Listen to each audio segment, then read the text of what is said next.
春が来たらまた火を囲もう。冬の空気も悪くない。でもやっぱり外で過ごす夜は春がいい。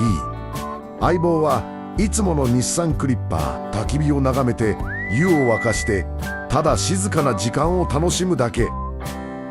急がなくていい。大人のキャンプはゆっくりでいい。春になったらまた走り出そう。